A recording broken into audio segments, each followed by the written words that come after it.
Be wary of spoilers for the following.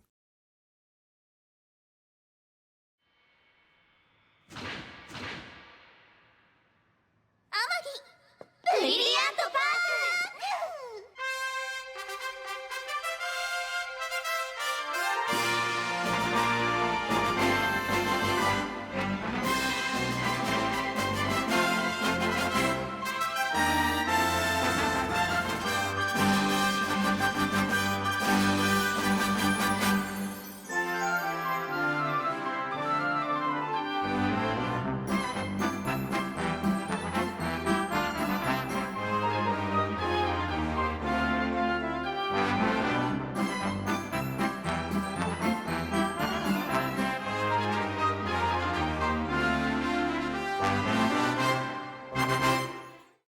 Amagi Brilliant Park, a place of amusement for all ages, rides, fried foods, and all sorts of family-friendly attractions.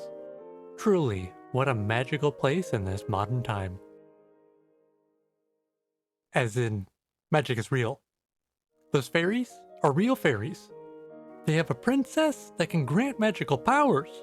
And the mascots, they don't just not have people in them, they're blood related to humans.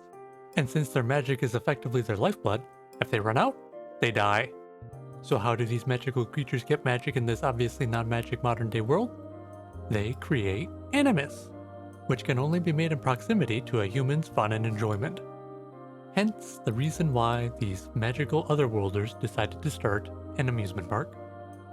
But now that Amagi Brilliant Park is a mere shadow of its former self, and nearly a step out the door of foreclosure, it means that once this park shuts down, every magical resident will cease to exist.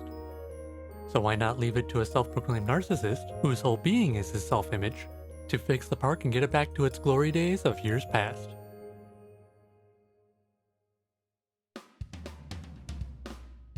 Amagi Brilliant Park has an interesting premise. While these magical characters initially found success in running their amusement park, they didn't fully understand why they were successful. So after losing their popularity with the old methods, they tried to come up with and create new methods to capture a new audience. But these new ideas are still in line with the park 30 years ago when it was founded, and are not effective in the modern day. Which is why the residents of the park are looking to Kanye Seiya to try and turn things around. What's interesting here is that his methods are actually somewhat split, being roughly 50% business sense and 50% directed effort due to motivational speaking. Meaning that while there are certain changes that he does have control over, such as the prices of the entry tickets or changing the working hours, there are many things that he doesn't have control of, such as the maintenance of the park, the food in the stalls, the performance of every cast member and employee. He cannot personally influence everyone's actions all at the same time, but he can give motivation to the right people, have them improve their own performance, which in turn benefits the park as a whole. But in spite of all the good that he can do here, he never would have ended up in this position if it weren't for the actions of, whoa! Isuzu Sento, a character that's still popular to this day due to two reasons. Some say it's for her bright expressions and personality. Others, like myself, think it's for her questionable concealment places and her itchy trigger finger. While the internet votes on, well, you know. But what makes Isuzu interesting as a character is that she doesn't understand what entertains people, while being forced into a position that requires you to do so. And while her military upbringing and previous position as a royal guard has made her both disciplined and willing to accept any task given to her, she has a tendency to only focus on the end result and not the methods that it takes to get there. And while Isuzu did try to run the park as a manager for a year, she determined herself alone won't be able to turn the park situation around, which led to her research and recruitment of Kanye Seiya. Once Seiya became the manager, Isuzu became a secretary. Well, more like enforcer. So while she isn't so much a plan thinker, she is definitely a plan doer, bringing people into line as Seiya needs, allowing him to do his job effectively and efficiently, while letting her deal with the problems that she's excellent at solving, making them one heck of a tag team pair. And while I'd like to bring up who she was a royal guard to, that being Princess Latifa, because this series only has 14 episodes, she's a bit too plot relevant to talk about without having spoilers. So instead I'll just share this fun fact.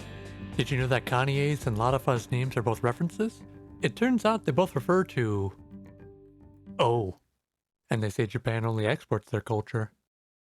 Now what else did I want to say? Oh, that's right.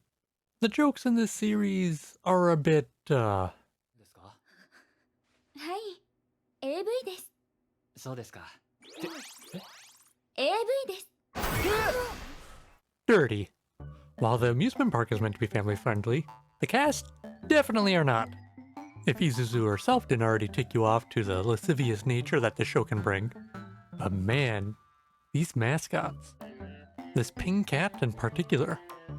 It scares me. With that out of the way, let's talk music. There are plenty of fun and upbeat tracks fitting the amusement park theme.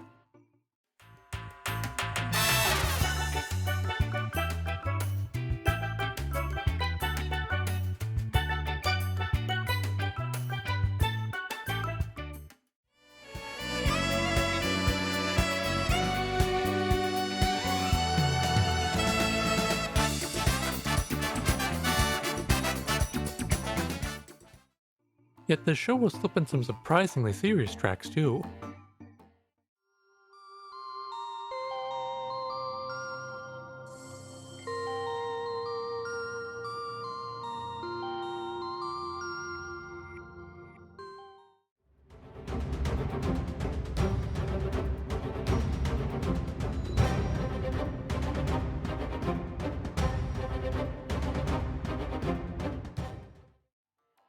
And some overall positive work environment vibes.